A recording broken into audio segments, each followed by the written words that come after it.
Ok, estamos aqui de volta com você no RNN Notícias, levando para você informações de Imperatriz, da região, do Maranhão, do Brasil e do mundo. Ao meu lado está aqui o Tenente Osano Silva, ele que é empresário, é um homem estudioso, teólogo e que tem uma habilidade empresarial muito grande e conhecimento profundo nessa área do trânsito, principalmente pelo fato de ser proprietário de uma autoescola Rumo Certo, e tem experiência de vida. E é com ele que vamos conversar. Osano, seja bem-vindo. Muito obrigado, prazer imenso estar aqui com você. Osano, vamos começar aí. Você, além de tudo, é instrutor de trânsito. Também. E como instrutor de trânsito, tem repassado aos alunos conhecimento e experiências, porque não é só o conhecimento, além de estar ali acompanhando no conhecimento técnico, também na experiência de vida, e isso ajuda muito o aluno. Sem sombra de dúvida, né? A experiência, né, conta muito, né? Esses cabelos brancos já são uma vivência nessa parte de trânsito. A gente já trabalha só com a autoescola Rumo Certo há mais de 20 anos. Trabalhamos por 2 anos aqui na cidade de Imperatriz como examinador de trânsito pelo Detran, no estado do Maranhão, e desenvolvemos aí esse trabalho hoje na condição também, além de instrutor, como diretor de autoescola. Agora, às vezes o aluno chega afoito, eu já sei dirigir, quando começa ali do jeito dele, não é do jeito que é repassado pelo instrutor. Porque para tirar uma carteira de habilitação, você tem que atender alguns requisitos, né, da lei, como desde a sua postura lá no veículo, da posição correta que você deve posicionar as mãos no volante, que é uma posição que nós chamamos de posição 9x15, ou seja, as mãos têm que estar no meio do volante. E aí, isso tudo é cobrado na prova prática, né? Dirigir, como a maioria das pessoas que chegam na autoescola dizendo que já sabe dirigir, ele tem um hábito de dirigir com a mão e a outra, o bração aqui na porta. Pancoso. Pancoso. Ele já coloca esse braço aí. Isso é uma infração de trânsito, uma infração média, né, de 4 pontos na carteira. E se lá na prova ele fizer, vai acontecer com essa falta com outras lá, ele sendo reprovado na prova prática. Então, da maneira que se dirige, que se aprende a dirigir, não se dirige. Porque se dirigisse, não teria a quantidade de acidentes que tem hoje, né? As pessoas começam pela parte teórica da autoescola, e diga-se de passagem que o curso, hoje, o conteúdo que é programado para ser passado para o aluno, e sendo passado esse conteúdo, é um conteúdo realmente digno, muito bom, a parte teórica. Aí vai para a parte prática, e na parte prática, aquilo que é colocado, o aluno aprende, faz só para fazer a prova. Após a prova, infelizmente, ele abandona tudo e não faz mais nada, e aí nós vivemos hoje num trânsito violento, conturbado, em virtude dessa ou dessas situações. E muitos que aprendem aí sozinho, quando chega na autoescola, o instrutor já percebe logo o pé dele na embreagem direto, sem soltar. Né? Exatamente. Sem soltar a embreagem. Uma das faltas... Fica morando com o pé lá. Na embreagem, né? Essa falta é falta para você... As faltas, para que você possa reprovar, você tem que cometer mais... perder mais de 4 pontos. Esta falta no pé da embreagem é 1 ponto. Mas se o examinador chamar ele de atenção 4 vezes, ele está reprovado só com esta falta. E esses candidatos que chegam na autoescola dizendo que já sabe dirigir, 99,9% ele se apta de dirigir com o pé no pedal de embreagem. E aquele pedal de embreagem é somente para você acionar o pedal de embreagem da transferência de marcha. Aconteceu aquilo ali, o pé tem que voltar para a base de descanso dele novamente. Agora você falou num tópico interessante que é interessante, mas é lamentável, porque é interessante pela percepção e lamentável pela questão de envolve vidas. Mas muita gente tem perdido vidas no trânsito. E eu acho que, de acordo com as estatísticas, é o que mais mata no Brasil. Sem sombra de dúvida. Hoje, se nós fizermos aí um levantamento, nós vamos descobrir justamente isso. O que mais se mata hoje no nosso país é trânsito, né? E por que se mata tanto? Em virtude da imprudência, da negligência e da imperícia. Falta de conhecimento para conduzir um determinado veículo. E nós conversávamos ainda há pouco aqui em off, que nós condutores, aí eu não sou diferente dos outros, nós condutores hoje, nós temos um pouco de irresponsabilidade que nós aprendemos, convivemos, vivemos com os nossos, as pessoas que nos criaram, e a gente aprendeu a ver aquelas situações de errado. Por exemplo, as pessoas têm um hábito aqui, e isso é comum nós observarmos, você vai no seu veículo, aí você não coloca o cinto de segurança. Então a criancinha de 5, 6, 8, 10 anos que está vendo o papai saindo com ela sempre sem o cinto, ele não, quando crescer também ele não vai usar o cinto. As pessoas aqui têm um hábito de usar objetos entre as pernas, debaixo dos braços. E quando está dirigindo, independente de ser carro ou moto, você não pode fazer esses procedimentos, né? Então, isso aqui são situações de negligência que as pessoas cometem diariamente, e isso vai acabar acarretando para uma quantidade muito grande de acidentes. Por isso que nós colocamos, por essa negligência, por essa imprudência às vezes, e por imperícia, por falta de conhecimento para conduzir aquele determinado veículo. Então é importante a questão da autoescola, né? Sem sombra de dúvida, a autoescola, né? Inclusive, tiraram essa nomenclatura de autoescola, mas a gente ainda continua falando, mas hoje não se existe autoescola no nosso país. O que existe hoje no país é um CFC. O que é um CFC? É um Centro de Formação de Condutores. E, na realidade, esse Centro de Formação de Condutores, ele tem as suas limitações. Aí aqui eu falo como instrutor de trânsito, eu lamento que essa legislação vigente do país, nós temos a Lei 9.503, que instituiu, que criou o nosso CTB, onde ela reza aí uma carga mínima de aulas práticas de 20 horas aulas. Mas ela limita esse aluno, esse condutor, a um veículo, que ele é proibido, ele não pode conduzir um veículo em rodovia federal, para que nós possamos entender numa BR. Ele não pode dirigir em uma rodovia federal, numa BR. Como é que eu vou estar em condições de conduzir um veículo numa rodovia se a própria lei me limita ainda como aluno, como instrutor, eu não poder ir nessa rodovia? Aí a pessoa passa um ano para aprender a dirigir. Só que as pessoas que não têm conhecimento jurídico colocam para essa pessoa que ele não pode, que ele não deva dirigir nesse período de um ano, porque se ele dirigir, se ele se envolver em acidente, ele perde a permissão dele. Ilusão. Sabendo dessa situação que ocorre, nós criamos aqui na cidade de Imperatriz uma empresa chamada Direito de Trânsito. E aí nós estamos correndo atrás daquelas pessoas que tiveram seu direito lesado, como carteira, a sua permissão, eles perderam às vezes por se envolver num acidente. Mas ele, no direito dele, só porque ele se envolveu num acidente, ele perde porque estava com a permissão, perde. Isso não é verdade, senhor. Isso não deve ser aplicado da maneira que se vê hoje.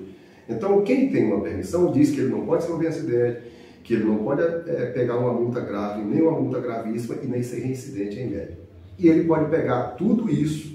Agora ele tem que procurar uma pessoa, um especialista. Por isso que existe o ramo do direito, que aí esta pessoa que tem esse conhecimento, ele vai trabalhar a sua defesa. Eu, por exemplo, trabalho na nossa empresa a parte administrativa, que existe a parte administrativa, que é o recurso que nós chamamos de recurso prévio.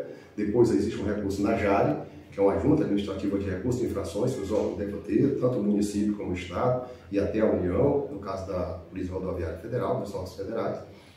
E se você perder nessas instâncias, né, na JARE, ainda cabe uma outra instância, que é a terceira instância, que é o CETRAN, que é o Conselho Estadual de Trânsito. Se você perder em todas essas instâncias, aí nós vamos para o Judiciário.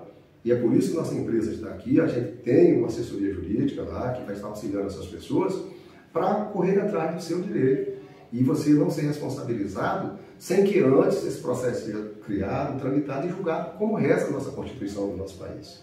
Agora, Osando, você tocou numa questão aí que eu comecei a lembrar que a maioria dos motoristas, não importa a experiência dele, o conhecimento que tem do trânsito, mas sempre fica pedindo conselhos a um motorista mais experiente. E às vezes aquele motorista experiente não tem o conhecimento jurídico.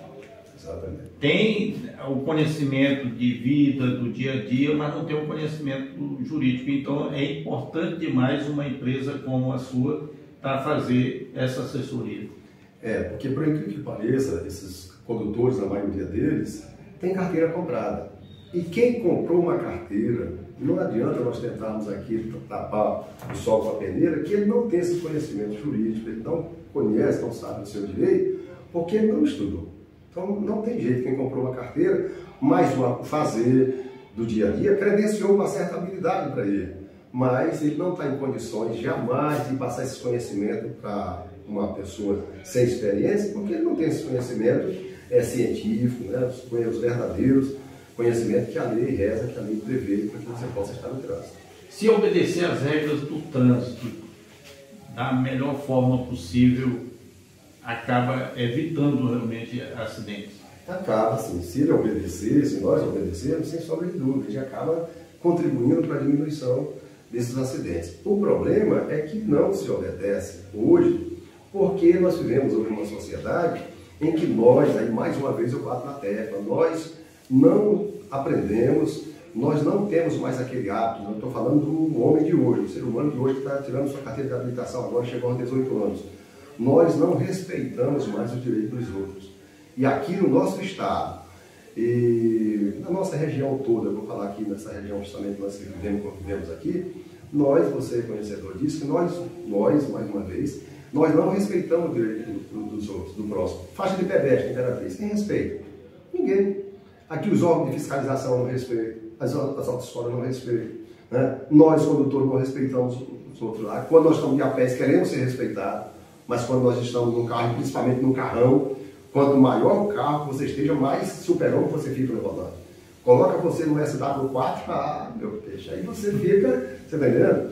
Então, isso é cultura, é educação, e essa educação tem que vir lá em vez. Não adianta nós tentarmos aqui, os órgãos de comunicação faz impossível para ter um condutor responsável, mas é balela nós tentarmos fazer isso aqui dessa maneira. Seria lá na base, em casa, ainda ensinando o filho que eu te falei. Quando o papai entrasse no carro, colocar o sino, ensinar o filho a colocar no sino, ensinar o filho que aquele sinal vermelho deve ser respeitado, mas ele respeitando, aí nós teríamos, ou nós tenhamos aí um trânsito seguro quando isso acontecer, se isso vier acontecer.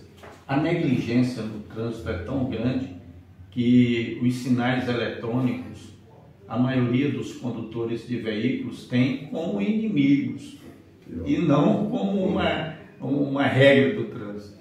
Infelizmente, eu já vejo justamente dessa maneira, e um dia desse me consultaram, querendo saber se ele poderia, a partir das 23 horas, 11 horas da noite, meia-noite, ele poderia avançar um sinal de trânsito, sinal vermelho. Olha, até que poder pode, não só às 23 horas, como nesse mesmo horário nós estamos gravando aqui durante o dia, qualquer horário você pode, mas você não deve. Poder é uma coisa, dever é outra. A própria Bíblia nos diz que tudo nos é lícito, porém nem tudo nos convém. Então não adianta você dizer que você pode avançar, mas você não deve fazer isso, você pode estar fazendo com que um acidente de grandes proporções possa ocorrer, possa acontecer. Agora, quais são no governo atual, o governo brasileiro atual, quer fazer mudanças? Quais são essas mudanças que o governo quer fazer, principalmente em relação a instrutores e escolas? Bom, verdadeiramente eu não posso falar aqui para você, porque isso só pode falar quando há uma lei, né? Nós temos hoje, eu falei da Lei 9.503, que é a lei que criou o nosso Código de Trânsito Brasileiro. Mas através das redes sociais, se observa muito aí nas redes sociais, de que há uma probabilidade grande, um comentário muito grande no país, de que as autoescolas do país inteiro serão extintas, que vai deixar de existir, vão acabar as autoescolas. Aí eu não dá para me afirmar aqui se essa ideia, se é dele, se é verdadeiro, se não é, eu não sei. Mas o que eu quero dizer para você, com o conhecimento que eu tenho aqui, o pouco conhecimento que eu tenho de trânsito, é que se isso vier a acontecer, se as autoescolas do nosso país vierem a fechar, pode ter certeza que esses acidentes que hoje nós temos, eles vão quadruplicar, eles vão chegar 10 vezes mais, ou até um número maior do que isso, porque nós formando esses condutores, mesmo não formando bem informados, mas nós estamos formando esses condutores, os acidentes acontecem nessa proporção tão grande, nós somos recordistas de acidente de trânsito no país.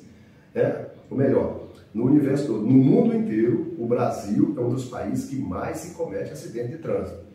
Não se dá uma ênfase, aqui a mídia, né, não divulga, não se fala, porque se falar isso aqui seria desastrosa. E aí como ficaria as montadoras, como ficariam as fábricas? Então, essa mortandade tão grande que existe, não se divulga essa mortandade.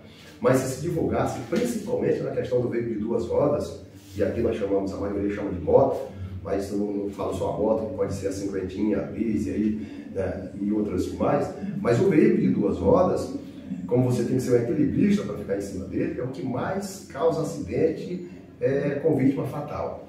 Então, se fosse... Ainda tem gente que tenta conduzir em um pneu só. Aí pior é isso aí, né? Aí fazendo aquelas manobras, nós chamamos aí na lei do trânsito, manobras perigosas, né? Fazendo aí exibição, e aí uma infinidade. Infelizmente, é por isso que nós temos esse trânsito tão complicado, tão louco, por essa quantidade de pessoas irresponsáveis que nós temos no nosso trânsito. Agora, Tenente Osando Silva, nós temos acompanhado a sua trajetória de vida e observamos que tem sempre inovado, sempre procurado, principalmente na área empresarial, fazer a diferença. E agora também está entrando no ramo imobiliário? Não, nós estamos... Ah, tá! Imobiliário. Bem pensado. Na realidade, aqui nós estamos com a pequena propriedade do estado do Tocantins, e aí nós estamos colocando ela à venda, né? Já existe um colega aqui, né, através aqui do meu amigo, do Apóstolo Wallace, que a gente deve estar olhando já nesse próximo final de semana, essa área lá, para que a gente possa estar fazendo já um empreendimento até maior do que ele existe hoje. Né? A ideia deles aqui é de fazer um empreendimento maior, e aí nós estamos aqui justamente, né, para vermos o projeto que eles têm lá para oferecer, e já um pouco que nos mostrou interessante, né? E aí, quem sabe, a gente vai estar trabalhando essa parceria aí e abrindo esse leque também da nossa vida aí, esse lado empresarial, esse lado aí do ramo imobiliário, né? Vamos estar loteando aí uma propriedade que a gente tem lá e quem sabe aí, se a gente não vai ingressar nessa área também. Considerações finais. Olha, eu só quero agradecer aqui a vocês, parabenizar vocês aí pela condução do programa, tá? Estou de parabéns, realmente. Quando eu vi, eu que acompanhei o início desse programa, eu não acreditava nesse potencial desse programa que hoje tem, não só o stand-by, como aqui o RN, né? E todos vocês aqui. Então, parabéns a vocês pela condução do programa, pela seriedade, pelas matérias, pelos assuntos que são abordados. Só quero parabenizar vocês e dizer que foi um prazer ter estado com vocês aqui falando um pouco sobre a nossa atividade. Eu falei com o Tenente Osando Silva, ele que é teólogo, empresário, e que tem um conhecimento muito grande da Bíblia e da vida, e é um dos homens bem conceituados aqui da nossa região e do nosso estado. Ele faz parte também de uma entidade em nível estadual, né? Chegou a ser vice-presidente. Ah, tá. Fui presidente da Associação dos Policiais da região Tocantina, da Associação de Cabos e Soldados Imperatriz e Açailândia. Tive a oportunidade e a honra de ter sido presidente também desta entidade. Obrigado aí pela sua participação e você, internauta, obrigado pelo carinho da audiência. Em breve nós estaremos mais uma vez nessa 4ª temporada da RNN Notícias e também Hi-Fi Alta Fidelidade. Obrigado pelo carinho da audiência. Aquele abraço.